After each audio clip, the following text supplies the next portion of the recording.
Friends, एक बार फिर से स्वागत है आप सभी का हमारे YouTube चैनल में। उम्मीद करता हूं आपकी तैयारी अच्छे से चल रही होगी, क्योंकि 26 सितंबर को रिट की एग्जाम प्रस्तावित है। उसी के मद्देनजर आज के इस वीडियो में हमारा टॉपिक रहेगा संवेग यानी इमोशन। काफी महत्वपूर्ण टॉपिक है, जिससे संबंधित एक दो परिभाषाएं और एक दो क्वेश्चन किया जाता है।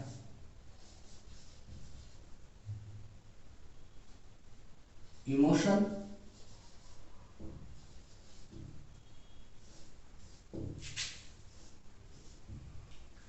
संवेग है क्या, यानी विलियम मैकडूगल ने कुल 14 प्रकार के संवेग बताए हैं और ये कहा है कि व्यक्ति का व्यवहार इन्हीं संवेगों के माध्यम से परिवर्तित होता है। सबसे पहले हम इसके अर्थ की बात करते हैं। तो संवेग शब्द अंग्रेजी भाषा के इमोशन शब्द का हिंदी पर्याय है और ये इमोशन शब्द लैटिन भाषा के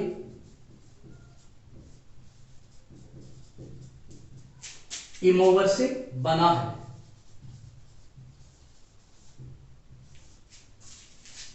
इस इमोवर का अर्थ होता है टू मूव, यानी गति करना।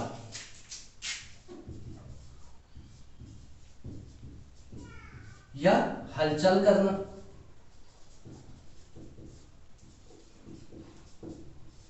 या हिला देना, या फिर झटका देना, और मोस्ट इंपॉर्टेंट उत्तेजित करना या उद्वेलित करना। कंपटीशन एग्जाम में जो क्वेश्चन किया गया कि इमोवर या इमोशन, जो लैटिन भाषा के शब्द इमोवर से बना है, इसका शाब्दिक अर्थ क्या है, उसमें यही दिया हुआ था, उत्तेजित करना या उद्वेलित करना। तो शाब्दिक दृष्टि से संवेग शब्द अंग्रेजी भाषा के इमोशन शब्द का हिंदी पर्याय है और इमोशन शब्द लैटिन भाषा के इमोवर से बना है, जिसका शाब्दिक अर्थ होता है टू मूव, यानी उत्तेजित करना, उद्वेलित करना, या फिर गति करना, हलचल करना, हिला देना या झटका देना। अर्थात हम स्वयं विचार करें इस चीज पर, जैसे कई बार हमें जो खुशी प्राप्त होती है हद से ज्यादा, यानी किसी चीज की हमने कल्पना भी नहीं की और वो चीज हमें प्राप्त हो जाती है, तो हमें अत्यधिक हर्ष का संवेग उत्पन्न होता है। उस समय हमारी स्थिति क्या होती है, ठीक पूर्व की स्थिति से एकदम विपरीत हमारा व्यवहार परिवर्तित हो जाता है।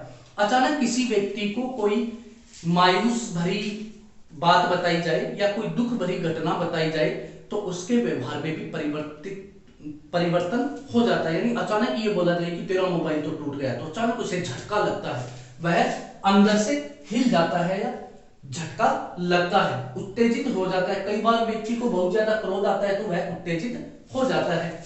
यही इसका शाब्दिक अर्थ है कि संवेग उत्पन्न होने पर व्यक्ति के व्यवहार में परिवर्तन आ जाता है। अर्थात संवेग व्यक्ति की वह मानसिक दशा है या स्थिति है, जब किसी भी व्यक्ति में कोई संवेग उत्पन्न होता है तो उसके व्यवहार में परिवर्तन आ जाता है और इन संवेगों की उपस्थिति के कारण वह असामान्य व्यवहार करने लगता है। यदि व्यक्ति शांत है तो उसका व्यक्तित्व भी या उसका व्यवहार भी स्थिर होता है, लेकिन अचानक उसमें कोई संवेग विकसित होता है तो वह असामान्य व्यवहार प्रकट करने लगता है। जैसे चेहरे पर बेचैनी सी छा जाती है, आंखों से अश्रु बहने लगते हैं, चेहरे पे हर्ष और उन्माद के भाव आ जाते हैं, हृदय की धड़कन बढ़ जाती है और कई बार अचेतन मन में सुप्त इच्छाएं या अचेतन में दमित इच्छाएं भी प्रकट होने लगती हैं। किसके कारण? संवेगों के कारण। तो किसी भी परिस्थिति में व्यक्ति में जब भय, प्रेम, प्रशंसा, क्रोध, ईर्ष्या, द्वेष, घृणा या दया व कोमलता के भाव विकसित होते हैं या उत्पन्न होते हैं, तो यह सब समेंगों में परिवर्तन के कारण ही होता है। मुख्य रूप से समेंग कई प्रकार के होते हैं, भय, प्रेम, क्रोध, विरोध, ईर्ष्या, क्लायन, कोमलता, राग, द्वेष आदि। तो जब भी किसी भी परिस्थिति में व्यक्ति में कोई संवेग उत्पन्न होगा तो उसका व्यवहार परिवर्तित होगा, अर्थात वह असामान्य व्यवहार प्रकट करेगा। और व्यक्ति जब असामान्य व्यवहार प्रदर्शित करता है तो उसका कारण है कि उसमें संवेग विकसित हुआ है। विलियम मैकडूगल ने इस पे बहुत अच्छा कार्य किया है। मैकडूगल, जिन्हें मूल प्रवृत्तियों के सिद्धांत का जनक कहा जाता है, मूल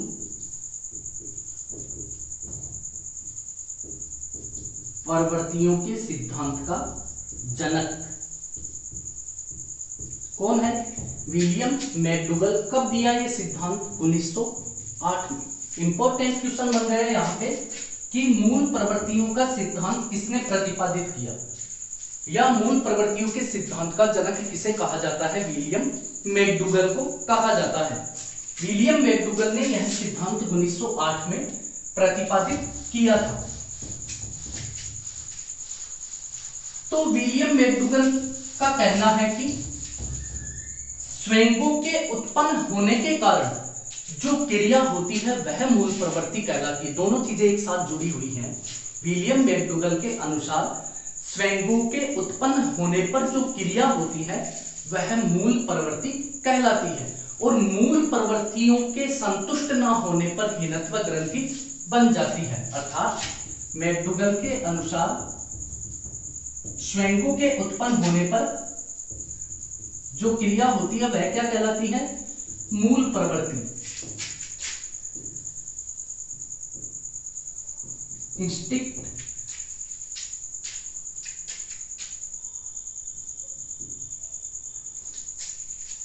और इन मूल प्रवृत्तियों की संतुष्टि ना हो, यानी व्यक्ति अपनी इन मूल प्रवृत्ति जन्य इच्छाओं से तृप्त ना हो, वे पूरी ना हो, उनसे संतुष्ट ना हो, तो इनके परिणाम स्वरूप व्यक्ति में क्या बन जाती है? हीनत्व ग्रंथि, अर्थात हीन ग्रंथि विकसित हो जाती है। जाहिर सी बात है, जैसे आपको किसी चीज की आवश्यकता है और वो चीज आपके लिए अनिवार्य है, कंपल्सरी है। जैसे आपको भूख लगी है, बहुत जोरों की भूख लगी है, और पूरा प्रयास करने के बावजूद भी आप भोजन प्राप्त नहीं कर पा रहे, तो आप में हीन भावना विकसित हो जाती है। ये तो एक छोटी सी बात है। व्यक्ति को भोजन तो जैसे तैसे मिल जाता है, लेकिन यदि आपको अपने परिवार का पोषण करना है या परिवार के लिए मकान की आवश्यकता है, जो मूलभूत आवश्यकता है, यदि आप चाहकर भी अपने परिवार को एक आश्रय नहीं दे पाते हो, मकान नहीं बनवा पाते हो, तो ऐसी स्थिति में आपके अंदर हीन भावना विकसित हो जाती है। तो विलियम मैकडूगल कहता है कि स्वेंगों के उत्पन्न होने पर जो क्रिया होती है वह मूल प्रवृत्ति कहलाती है, अर्थात इंस्टिंक्ट कहलाती है। और मूल प्रवृत्तियों की संतुष्टि जब नहीं होती तो व्यक्ति में हीन ग्रंथि बन जाती है। तो यहाँ पे ये प्रश्न बनता है कि व्यक्ति में हीन ग्रंथि कब विकसित होती है, या व्यक्ति में हीन भावना कब बनती है? तो मूल प्रवृत्तियों की संतुष्टि न होने पर व्यक्ति में हीन भावना विकसित होती है। यहाँ पे एक और इंपॉर्टेंट बात कही है मैकडूगल ने कि प्रत्येक मूल प्रवृत्ति के साथ एक संवेग जुड़ा हुआ होता है। प्रत्येक मूल प्रवृत्ति के साथ एक संवेग जुड़ा रहता है। कहने का मतलब जितने संवेग हैं उतने ही क्या है? मूल प्रवृत्ति। तो विलियम मैकडूगल ने कुल 14 प्रकार की मूल प्रवृत्तियां बताई हैं। तो संवेग भी कितने हो गए? 14 प्रकार के संवेग हो गए। विलियम मैकडूगल ने कुल 14 प्रकार की मूल प्रवृत्तियां बताई हैं। मूल प्रवृत्ति वे होती हैं जो जन्मजात होती हैं, और प्रत्येक मूल प्रवृत्ति के साथ एक संवेग जुड़ा हुआ होता है। तो कुल 14 प्रकार की मूल प्रवृत्ति और कुल 14 संवेग। यहाँ पे ये प्रश्न पूछा जा चुका है कि विलियम मैकडूगल ने कुल कितने प्रकार के संवेग बताए हैं। तो कितने प्रकार के बताए हैं? 14 प्रकार के। रीट एग्जाम में भी पूछा जा चुका है, थर्ड एग्जाम में भी पूछा जा चुका है, और ये प्रश्न भी बनता है कि मूल प्रवृत्तियां कुल कितनी होती हैं। तो 14 प्रकार की मूल प्रवृत्तियां होती हैं। संवेग मुख्य रूप से प्रवृत्ति की दृष्टि से दो प्रकार के होते हैं। कौन कौन से? सकारात्मक व नकारात्मक। अर्थात संवेगों की प्रकृति सकारात्मक व नकारात्मक दोनों प्रकार की होती है। तो संवेग कितने प्रकार के हो गए? सकारात्मक संवेग और नकारात्मक संवेग। ये सब आप जानते हैं कि सकारात्मक संवेग कौन से होते हैं और नकारात्मक कौन से होते हैं। व्यक्ति का वह व्यवहार जो सकारात्मक परिणाम के रूप में प्रदर्शित होता है सकारात्मक संवेग कहलाते हैं, और व्यक्ति का वह व्यवहार जो नकारात्मक एवं अवांछित परिणामों के रूप में व्यक्त होता है वह क्या कहलाता है? नकारात्मक संवेग। तो नेगेटिव एनर्जी क्या? जब आपको गुस्सा आता है, क्रोध आता है, तब आपके व्यवहार को कोई पसंद नहीं करता, वह अवांछित व्यवहार है, अरुचिकर व्यवहार है। तो क्रोध कैसा संवेग है? नकारात्मक। और जब आपके व्यवहार में दया एवं कोमलता का संवेग विकसित होता है तो आपका व्यवहार सकारात्मक परिणाम लिए हुए होता है। तो दया कैसा है? सकारात्मक संवेग है। तो प्रकृति की दृष्टि से या प्रवृत्ति की दृष्टि से संवेग दो प्रकार के होते हैं, सकारात्मक संवेग और नकारात्मक संवेग। वे संवेग जो प्रेम, प्रशंसा, दया या करुणा, हर्ष एवं खुशी के रूप में सकारात्मक परिणाम के रूप में व्यक्ति के व्यवहार में नजर आते हैं या प्रदर्शित होते हैं, वे क्या कहलाते हैं? सकारात्मक संवेग कहलाते हैं। प्रेम, प्रशंसा,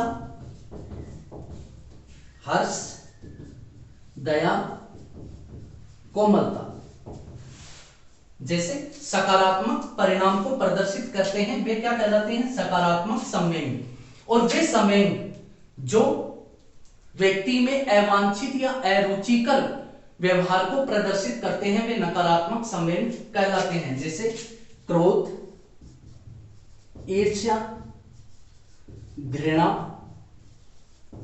द्वेष आदि ये नकारात्मक संवेग कहलाते हैं।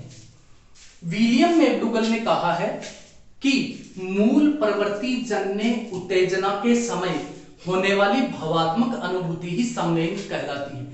छोटी सी बात है लेकिन संवेगों को प्रकट करने में एकदम से सटीक है।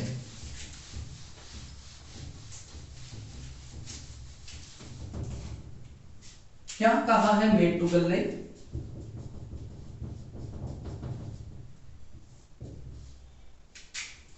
मूल प्रवृत्ति जन्य उत्तेजना के समय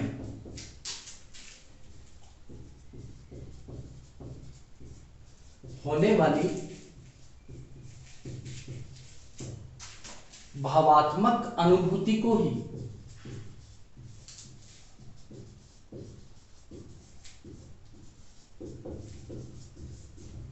क्या कहते हैं? संवेग कहते हैं। एकदम राइट बात है। क्यों? क्योंकि संवेगों का संबंध किससे होता है? मूल प्रवृत्तियों के साथ होता है। और मूल प्रवृत्ति क्या होती है? व्यक्ति का जन्मजात व्यवहार, अर्थात भूख, प्यास, निद्रा, ये व्यक्ति की जन्मजात प्रवृत्ति है। प्रत्येक प्राणी को भूख लगती है, प्रत्येक प्राणी को प्यास लगती है, प्रत्येक प्राणी को नींद आती है और प्रत्येक प्राणी में काम भावना पाई जाती है। मनुष्य इनसे थोड़ा हटकर है लेकिन ये एक्टिविटी तो प्रत्येक प्राणी करता है। तो जब व्यक्ति में मूल प्रवृत्ति की आवश्यकता को पूरा करने के लिए जो उत्तेजना होती है, जैसे भूख लगी हुई है तो भूख को शांत करने के लिए वह भोजन की तलाश करता है और उस समय उसमें जो भावनात्मक अनुभूति होती है वही क्या कहलाता है? संवेग कहलाता है। अर्थात तो भोजन को प्राप्त करने के लिए उसमें कैसी भावनाएं विकसित हो रही हैं वही क्या कहलाती हैं? संवेग कहलाती हैं। क्योंकि संवेग किससे जुड़ा हुआ है? मूल प्रवृत्ति से जुड़ा हुआ है। तो विलियम मैकडूगल के अनुसार मूल प्रवृत्ति प्रत्येक संवेग को उत्पन्न करने वाली होती है या इनको जन्म देने वाली होती है। विलियम मैकडूगल ने अपना यह अभिप्रेरणा का मूल प्रवृत्तियों का सिद्धांत 1908 में प्रतिपादित किया था। इस सिद्धांत को अर्थात मूल प्रवृत्तियों के सिद्धांत का जनक किसे कहा जाता है? विलियम मैकडूगल को। और विलियम मैकडूगल का यह मूल प्रवृत्ति का सिद्धांत जो कहलाता है वह कहलाता है अभिप्रेरणा का मूल प्रवृत्ति सिद्धांत। यह प्रश्न भी सेकंड ग्रेड में पूछा जा चुका है, जो किसने दिया? विलियम मैकडूगल ने। कब दिया? 1908 में। अर्थात इसे अभिप्रेरणा का मूल प्रवृत्ति का सिद्धांत कहा जाता है।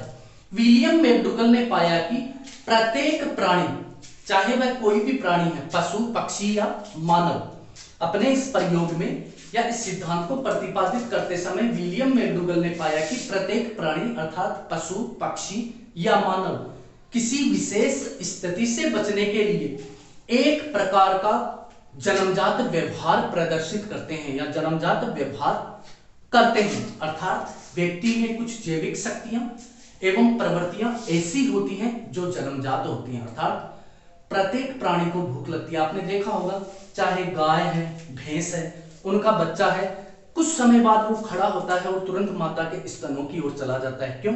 जन्मजात प्रवृत्ति, उसको भूख लगी है और उतनी उसमें प्रवृत्ति होती है कि मेरी भूख कहाँ शांत हो सकती है, और वो भोजन की तलाश में इधर उधर भटकता हुआ माता के स्तनों की ओर पहुंच जाता है। यही मानव के बच्चे की उम्र होता है। और जब थकान होती है तो व्यक्ति सो जाता है। तो प्रत्येक प्राणी किसी विशेष स्थिति से बचने के लिए एक प्रकार का जन्मजात व्यवहार करते हैं।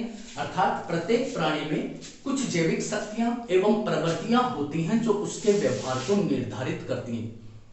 सीधी बात है कि यही प्रवृत्तियां अर्थात जन्मजात प्रवृत्तियां या जैविक शक्तियां ही व्यक्ति के व्यवहार को प्रभावित करती हैं। अर्थात संवेग व्यक्ति के व्यवहार को प्रभावित करता है, ये जन्मजात शक्तियों के कारण होता है। तो यहाँ पे इंपॉर्टेंट बात ये आ जाती है कि संवेग कैसी प्रवृत्ति है। सीटेट में पूछा गया प्रश्न, क्या जन्मजात है? तो संवेग एक जन्मजात विशेषता है, प्रवृत्ति है। अपवाद ब्रिजेज, केवल एकमात्र ब्रिजेज नाम का विद्वान इसका अपवाद है और बाकी मूल प्रवृत्ति और संवेग को जन्मजात मानते हैं। तो ये संवेग व्यक्ति के व्यवहार को क्या करते हैं? निर्धारित करते हैं। तो विलियम मैकडूगल मूल प्रवृत्तियों को जन्मजात प्रवृत्ति मानते हुए उन्हें सब संवेगों को जन्म देने वाला मानता है। अर्थात जितने भी संवेग उत्पन्न होते हैं वो किसके कारण होते हैं? मूल प्रवृत्ति के कारण होते हैं। और मूल प्रवृत्तियां कितनी है? 14। तो संवेग भी कितने हो गए? 14। तो इस प्रकार संवेग एक जन्मजात प्रवृत्ति है। अब यहां पे एक और इंपॉर्टेंट प्रश्न जो रिट और सीटेट में पूछा जा चुका है, क्या संवेगों को उत्पन्न करने में किस ग्रंथि की महत्वपूर्ण भूमिका होती है? तो हाइपोथैलेमस।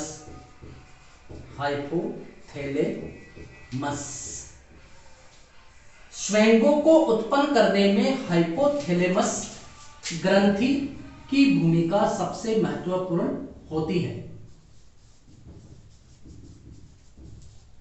भूमिका सबसे अधिक होती है। याद रखें, किस ग्रंथि की भूमिका संवेगों को उत्पन्न करने में सर्वाधिक होती है या अधिक होती है? हाइपोथैलेमस। यहां पे एक और इंपॉर्टेंट प्रश्न जो फर्स्ट ग्रेड में पूछा जा चुका है, किसने हाइपोथैलेमस ग्रंथि को संवेगों का उद्गम स्थान माना है? केनन ने। केनन हाइपोथैलेमस ग्रंथि को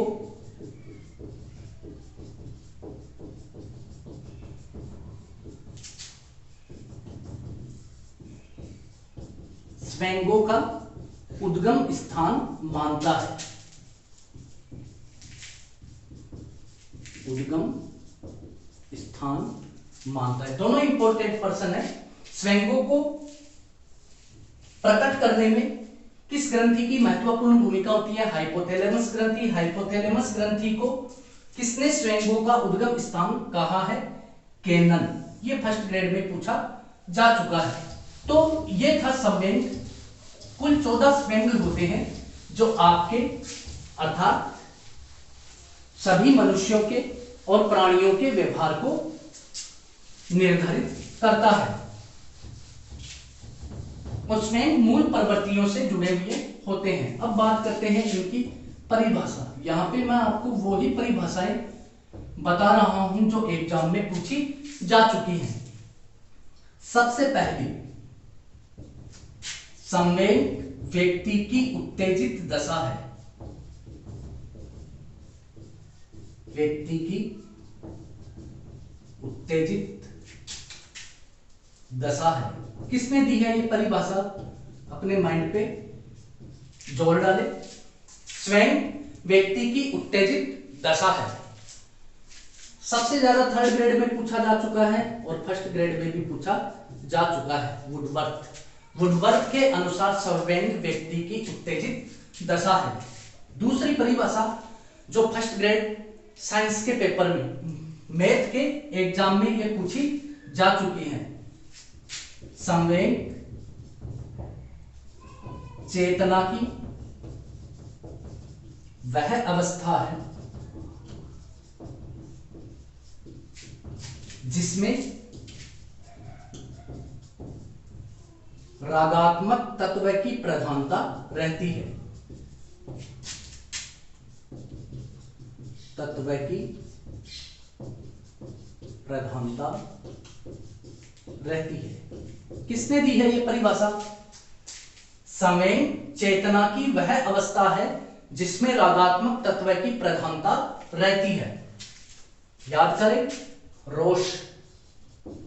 यह परिभाषा रोश ने दी है।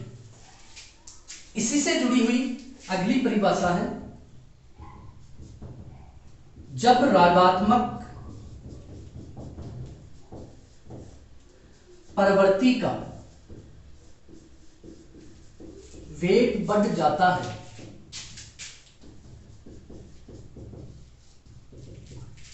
तभी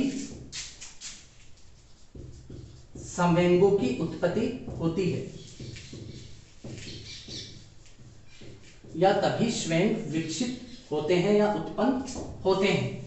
किसकी है ये परिभाषा? जब रागात्मक प्रवृत्ति का वेग बढ़ जाता है तभी स्वयं उत्पन्न होता है। वैलेंटाइन।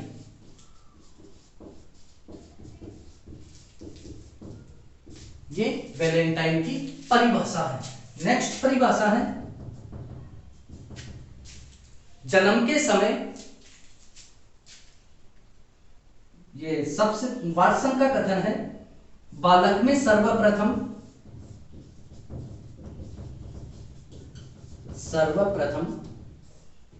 भय, प्रेम व क्रोध का संवेग विकसित होता है।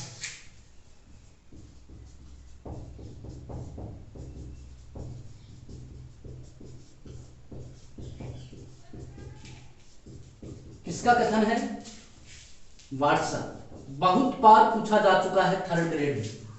और ये का यही है कि जन्म के समय शिशु में भय, प्रेम एवं क्रोध का संवेग होता है। किसका कथन है? वाटसन। थर्ड ग्रेड में सबसे ज्यादा पूछा गया है।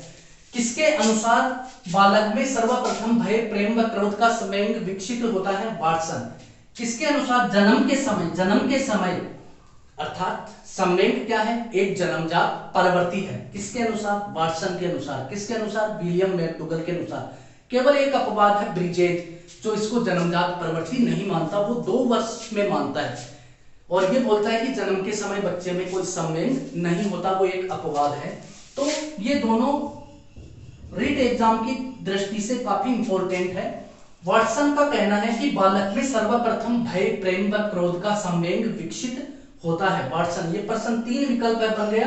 वाटसन के अनुसार जन्म के समय बच्चे में निम्नलिखित में से कौन सा संवेग नहीं होता? ए भय, बी प्रेम, सी क्रोध और डी कोमलता। तो आपको कोमलता अलग करना है।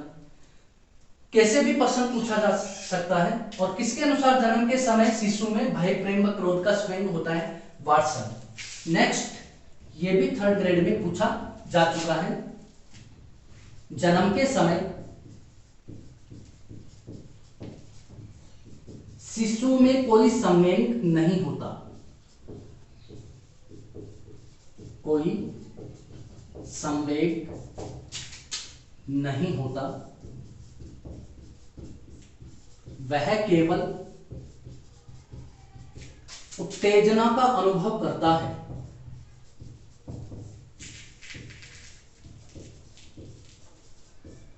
अनुभव करता है। किसका कथन है? ब्रिजेज। अपवाद है ये, जो ये मानता है कि जन्म के समय बच्चे में संवेग नहीं होता। इस उत्तेजना से जुड़ा हुआ प्रश्न सीटेट में पूछा जा चुका है। ब्रिजेज के अनुसार जन्म के समय बच्चे में क्या होता है? वह किसका अनुभव करता है?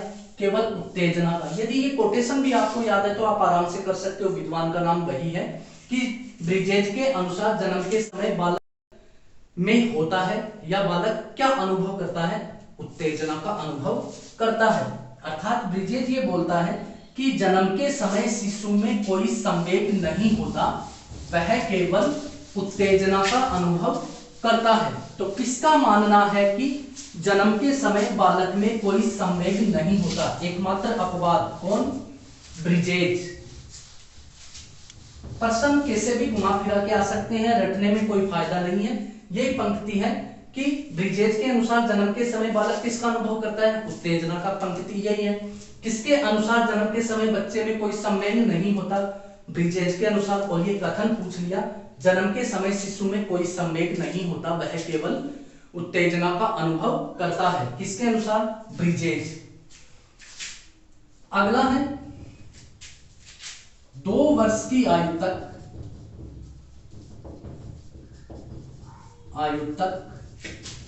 बालक में लगभग सभी संवेगों का विकास हो जाता है। लगभग सभी संवेगों का विकास हो जाता है। किसका कथन है? ये भी ब्रिजेज। तो एक तो ये कथन ही पूछ लिया कि किसके अनुसार 2 वर्ष की आयु तक बालक में सभी संवेगों का विकास हो जाता है? ब्रिजेज। और कितने वर्ष की आयु में, यह प्रश्न पूछा जा चुका है, कितने वर्ष की आयु में बालक में लगभग सभी संवेगों का विकास हो जाता है? तो 2 वर्ष। जन्म के समय तो बच्चे में केवल 3 ही संवेग पाए जाते हैं, भय, प्रेम व क्रोध। किसके अनुसार? वाटसन के अनुसार। लेकिन 2 वर्ष की आयु तक बालक में सभी संवेगों का विकास हो जाता है। नेक्स्ट है बालक के स्वास्थ्य की दशा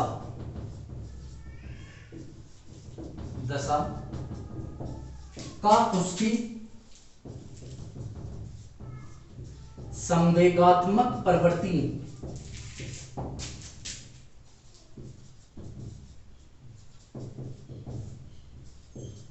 से घनिष्ठ संबंध होता है। किसका मानना है?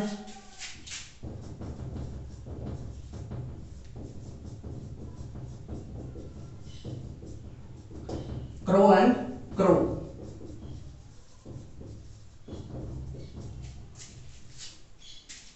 बालक के स्वास्थ्य की दशा का उसकी संवेगात्मक प्रतिक्रियाओं या प्रवृत्तियों से घनिष्ठ संबंध होता है। जाहिर सी बात है, जिस व्यक्ति को बहुत ज्यादा क्रोध आता है वह दुबला पतला होता है, और जो अलमस्त होता है, किसी चीज की टेंशन नहीं लेता, बेफिक्र होता है, वह मजबूत कदकाठी का होता है। इसके अलावा जिसमें ईर्ष्या, द्वेष और घृणा पाई जाती है वह सदैव पिछड़ा हुआ रहता है।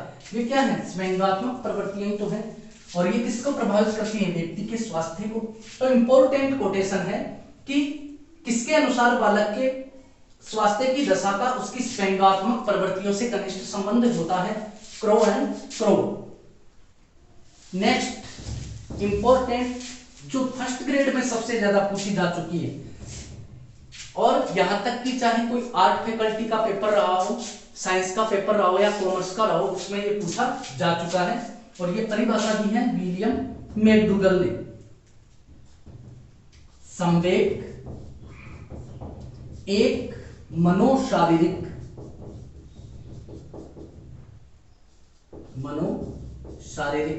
यानी मनोशारीरिक आंतरिक प्रक्रिया है जिसके द्वारा मूल प्रवृत्तियों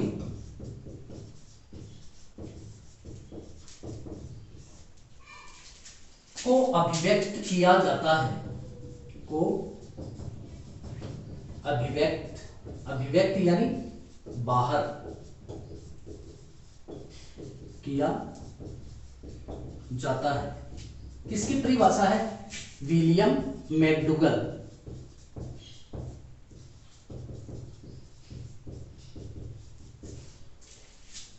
एक बार प्रश्न ये पूछा गया, स्वयं एक आंतरिक प्रक्रिया है जिसके द्वारा मूल प्रवृत्तियों को बाहर निकाला जाता है, इसलिए मैंने ये लिखे हैं विलियम मैकडूगल। और संवेग एक मनोशारीरिक प्रक्रिया है जिसके द्वारा मूल प्रवृत्तियों को अभिव्यक्त किया जाता है, विलियम मैकडूगल। काफी इंपॉर्टेंट परिभाषा है। अगली परिभाषा है संवेग एक सुखद या दुखद अनुभूति है।